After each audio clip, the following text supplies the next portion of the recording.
The Geiger मुलर और GM tube.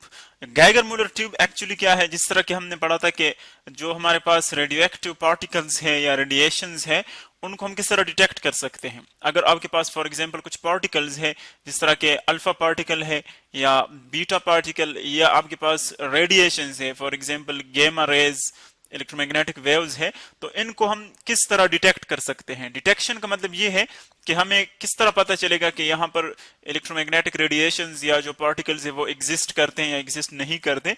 तो इसके लिए हम मुख्तलिफ टेक्निक्स पढ़ते हैं। जो फर्स्ट टेक्निक हमने पढ़ा था वो क्लाउड चेम्बर था। क्लाउड चेम्बर हमने पढ़ा था डिटेल के साथ कि क्लाउड चेम्बर यूज करके हम इसको किस तरह इन पार्टिकल्स को डिटेक्ट करते हैं। उनमें हमने क्लाउड चैम्बर में हमने इसका एक आसान प्रिंसिपल पढ़ा था, जिसकी मदद से वो आयनाइजेशन करते हैं और हम आयनाइजेशन के बाद उसको डिटेक्ट करते हैं। अब यहाँ पर हम नेक्स्ट वन जो पढ़ेंगे वो दो साइंटिस्ट्स ने कंबाइनली बनाया था। एक का नाम था गैगर और दूसरे का नाम था मुलर। तो इसीलिए इस ट्यूब को, इस डिटेक्टर को हम क्या कहते हैं, गाइगर मुलर ट्यूब। और ये एक्चुअली हमारे पास क्या है, पार्टिकल डिटेक्टर है जो कि रेडियो एक्टिव पार्टिकल्स को डिटेक्ट करता है। पार्टिकल डिटेक्टर, ये हमारे पास है पार्टिकल डिटेक्टर। फर्स्ट हम इसके जो हमारे पास स्ट्रक्चर है इस पर बात करेंगे। फिगर 1 आप इसको कंसीडर कर ले। देखें फर्स्ट जो इसके पार्ट्स है वो ये है कि इसमें एक ट्यूब होता है, जिस तरह की ये आपको नजर आ रहे हैं। देखिए जो ब्लैक रेक्टेंगुलर लाइन हमने ड्रॉ की है ये एक ट्यूब है जिसको हम गाइगर मुलर ट्यूब कहते हैं।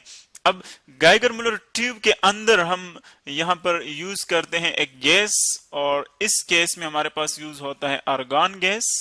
आर्गन गैस, गैस एक्चुअली हम क्यों यूज करते हैं ये हम डिटेल के साथ पढ़ेंगे। अभी फर्स्ट हम जस्ट इसकी कंस्ट्रक्शन देखते हैं। और दरमियान में देखें जो आपको ये कलर नजर आ रहा है, ये जो रॉड टाइप का आपको मटेरियल नजर आ रहा है, ये एक्चुअली हमारे पास होता है एनोड। एनोड मीन कि वो इलेक्ट्रोड जिस पर पॉजिटिव टर्मिनल हम कंसीडर करते हैं यहां पर, उसको हम एनोड कहते हैं। और ये आप देख रहे हैं कि इस सिलेंड्रिकल बॉडी के बिल्कुल पैरेलल रखा हुआ है हमने। और देखिए पॉजिटिव साइन भी यहां पर आपको नजर आ रहा है, इसका मतलब ये है कि पॉजिटिवली चार्ज्ड इलेक्ट्रोड है। और ये जो ट्यूब है, जो सराउंडिंग ट्यूब है ये वाला, ये एक्चुअली नेगेटिवली चार्ज होता है और इसको हम क्या नाम देते हैं, कैथोड। एनोड और कैथोड हमारे पास होते हैं। देखें यहां पर आप देख रहे हैं कि इस पर नेगेटिव चार्ज है, वो आपको शो हो रहा है यहां पर। अब इसके अलावा यहां पर देखें हम एक डीसी सप्लाई यहां पर यूज करते हैं, ये वाला जो कि वोल्टेज प्रोवाइड करता है, ये डीसी सप्लाई है। एक रेजिस्टर यूज होता है। और इसके बाद राइट साइड पर जो हमारे पास देखें मेन चीजें हैं इसके, वो राइट साइड पर आप देख रहे हैं एक पल्स काउंटर है।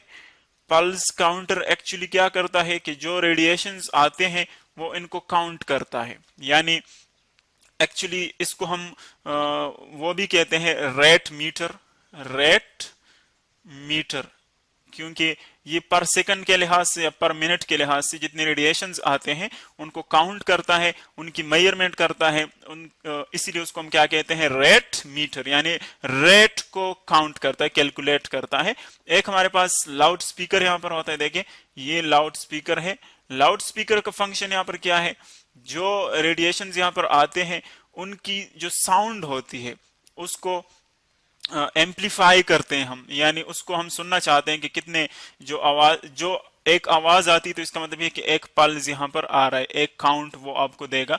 तो लाउड स्पीकर की मदद से हम क्या करते हैं, इसकी जो आवाज होती, जो स्पेसिफिक साउंड होती उसको हम सुनते हैं। तो ये तो इसका कंस्ट्रक्शन था। अब देखिए वर्क किस तरह करता है। फर्स्ट ऑफ ऑल आप देख रहे हैं कि यहां से इस साइड से हमने शो किए हैं कुछ पार्टिकल्स। अब ये पार्टिकल्स रेडियो एक्टिव पार्टिकल्स हैं। ये अल्फा पार्टिकल्स भी हो सकते हैं, बीटा पार्टिकल्स भी हो सकते हैं। अल्फा पार्टिकल्स हमने पढ़ा था कि ये एक्चुअली हमारे पास हीलियम न्यूक्लियस है और इस पर +2e चार्ज होता है, +2e। इसमें 2 प्रोटॉन होते हैं और 2 न्यूट्रॉन्स होते हैं। और जो बीटा पार्टिकल है वो उस पर +1e चार्ज भी हो सकता है, -1e चार्ज भी हो सकता है, -1e या +1e। तो इसीलिए हम कहते हैं कि जो +1 e जिस पर चार्ज है जिस बीटा पार्टिकल पर, उसको हम पॉजिट्रॉन कहते हैं, और जिस पर -1 e चार्ज है उसको हम इलेक्ट्रॉन कहते हैं। दोनों का मेस इक्वल होता है और चार्ज जो है वो दोनों का अपोजिट है, एक दूसरे के रिवर्स चार्जेस है इन दोनों पर। तो देखें यहाँ पर हमने गामा रेज शो किए हुए हैं, नीचे से पार्टिकल्स हैं। तो जब इस ट्यूब में से जब ये पार्टिकल्स एंटर होते हैं, यहां पर हम एक स्पेसिफिक विंडो भी लेते हैं जहां से ये पार्टिकल्स या रेडिएशंस एंटर होते हैं, और वो किससे बना होता है वो विंडो, वो हमारे पास बना होता है मेका से। थिन मेका विंडो होती है। मेका एक्चुअली क्या है, ये हमारे पास बनी होती है सिलिकेट की बनी होती है, और मेका हम इसीलिए यूज करते हैं क्योंकि ये एक्चुअली शीट्स फॉर्म में होती है, और इनके जो शीट्स होते हैं वो हम इजीली सेपरेट कर सकते हैं। तो इसीलिए हम क्या यूज करते हैं, थिन मेका शीट, यानी बहुत ही बारीक जो इसकी वेड्थ है वो बहुत कम होती है, मेका शीट जो हम यूज करते हैं। सो यहां से पार्टिकल एंटर होते हैं। जब पार्टिकल्स एंटर हो जाते हैं, सो देखिए चूंकि यहां पर हमने गैस यूज किया हुआ है, इस ट्यूब के अंदर आर्गन गैस है, तो जब पार्टिकल्स एंटर होते हैं तो उन पार्टिकल्स की वजह से क्या होता है, वो गैस आयोनाइज होता है, यानी उनके जो आयन जो एटम्स हैं वहां से इलेक्ट्रॉन्स नॉकआउट हो जाते हैं, इलेक्ट्रॉन्स बाहर निकलते हैं इन रेज की वजह से या पार्टिकल्स की वजह से। अल्फा पार्टिकल देखे उस पर +2 e चार्ज है, बीटा पार्टिकल पर भी चार्ज है, गामा रेज की बहुत ज्यादा एनर्जी होती है, तो इसीलिए ये तीनों जो है आयनाइजेशन कर सकते हैं। सबसे ज्यादा अल्फा आयनाइजेशन कर सकता है, फिर उसके बाद बीटा, और जो सबसे कम आयनाइजेशन की एबिलिटी है जिसमें वो हमारे पास है गामा रेज।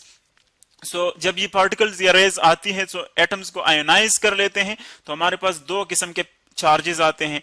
एक, जब एटम से कोई इलेक्ट्रॉन निकलता है तो देखिए वो इलेक्ट्रॉन्स हमने यहाँ पर शो किए हुए हैं, ये इलेक्ट्रॉन आपको नजर आ रहे हैं, देखिए ये वो इलेक्ट्रॉन है जो एटम से निकल गए हैं इन आयोनाइजेशन के प्रोसेस में। और जब इलेक्ट्रॉन इससे निकल जाता है तो हमारे पास क्या रह जाता है, उस एटम पर पॉजिटिव चार्ज आ जाता है। तो एक हमारे पास पॉजिटिव आयंस बनते हैं और एक हमारे पास नेगेटिव चार्जेस, नेगेटिव इलेक्ट्रॉन्स आ जाते हैं। तो जो नेगेटिव इलेक्ट्रॉन्स है देखें वो आप देख रहे हैं कि वो रॉड के करीब है, क्योंकि रॉड जो है वो पॉजिटिवली चार्ज है, सो नेगेटिव इलेक्ट्रॉन्स को अट्रैक्ट करता है। और जो पॉजिटिव आयंस हैं वो कहाँ जाएंगे, वो कैथोड की तरफ, क्योंकि कैथोड नेगेटिवली चार्ज है और जो ट्यूब हमारे पास है वो नेगेटिवली चार्ज है, तो इसीलिए ये आयंस उसकी तरफ चले जाएंगे। तो देखें हमारे पास क्या प्रोड्यूस होगा, पोटेंशियल डिफरेंस। पोटेंशियल डिफरेंस क्या है, जब दो पॉइंट्स के दरमियान पोटेंशियल का फर्क हो, यानी एक हायर पोटेंशियल पर हो दूसरा लोअर पोटेंशियल पर, सो हम कहते हैं कि दो पॉइंट्स के दरमियान पोटेंशियल का डिफरेंस पाया जाता है। और ये जो इलेक्ट्रॉन्स है ये आगे गैस में जब मूव करते हैं, आर्गन गैस में, तो ये खुद भी आयोनाइजेशन करते हैं और इलेक्ट्रॉन को निकालते हैं। सो वो जो सारे इलेक्ट्रॉन फ्री हो जाते हैं वो हमें क्या देते हैं, इलेक्ट्रिक करंट पल्स फॉर्म में। पल्स मीन के एक पार्टिकल आता है उसने आयोनाइजेशन की तो उसने इलेक्ट्रिक करंट प्रोवाइड की, फिर दूसरा आता है, तो देखे हमारे पास डिस्क्रीट फॉर्म में इलेक्ट्रिक करंट आता है, पल्स, जिसको हम क्या कहते हैं, इलेक्ट्रिक पल्स। और वो इलेक्ट्रिक पल्स जब आगे जाता है सो वो यहां पर एम्पलीफायर लगा है, एम्पलीफायर उसकी मैग्नीट्यूड को बढ़ा देता है, यानी उसको इंक्रीज कर लेता है, सो हमें इजीली वो डिटेक्ट हो सकता है, फिर हम इजीली उसको ऑब्जर्व कर सकते हैं। और लाउड स्पीकर क्या करते हैं, उसके साउंड को जो है हमें पहुंचाता है कि इसकी साउंड जो प्रोड्यूस होती है स्पेसिफिक वो हम सुनते हैं लाउड स्पीकर से। और जो पल्स काउंटर है, जितने पल्स करंट से यहाँ पर आते हैं वो इन पल्स को काउंट करता है, और ये हमें बताता है कि एक मिनट में या एक सेकंड में अगर यहां पर पल्स करंट प्रोड्यूस हुआ तो इसका मतलब ये कि यहां पर रेडिएशन जो है आ रहे हैं। तो इस तरह से हम इसको पार्टिकल्स को अल्फा बीटा या गामा को डिटेक्ट कर सकते हैं। और इसकी जो सिंप्लीफाइड फॉर्म है देखिए वो हम यहां पर देख रहे हैं। एक यहां पर आपके पास यूज हो रहा है रेडियो एक्टिव सोर्स, ये एक्चुअली प्रोवाइड करता है रेडिएशन, यानी जिस चीज से रेडिएशन निकलते हैं उसको हम रेडियो एक्टिव सोर्स कहते हैं। और ये आपके पास है जीएम ट्यूब जो हमने सिंपल फॉर्म में दिखाया हुआ है, जो हमने ऊपर पढ़ा अभी, ये जो सारा प्रोसेस होता है वो इसके अंदर होता है। और फिर इसको हमने देखे कनेक्ट किया हुआ है रेट मीटर से। रेट मीटर क्या करता है कि जितने पल्सेस आते हैं पर सेकंड या पर मिनट में वो उनको काउंट कर लेता है। और अगर आपके पास जो पल्सेस है वो बहुत ज्यादा आ रहे हैं, फॉर एग्जांपल थाउजेंड्स में है। सो एक हमारे पास अगर हम इसको स्टॉप भी कर दे, रेडियो एक्टिव सोर्स को स्टॉप भी कर दे, तो फिर भी हमारे पास पल्सेस आते हैं। और वो पल्सेस किस वजह से होते हैं? बैकग्राउंड रेडिएशंस की वजह से। बैकग्राउंड रेडिएशंस एक्चुअली वो है जो कि हमारे सराउंडिंग में एग्जिस्ट करता है, many different sources, different reasons की वजह, उसको हम बैकग्राउंड रेडिएशन कहते हैं। सो अगर इसको हम स्टॉप भी कर दे तब भी हमारे पास बैकग्राउंड रेडिएशंस होते हैं, उनकी वजह से भी पल्सेस आते हैं। सो ये एक्चुअली हमारे पास था गाइगर मोलर काउंटर कि किस तरह हम इसको यूज करते हैं रेडिएशन की डिटेक्शन के लिए।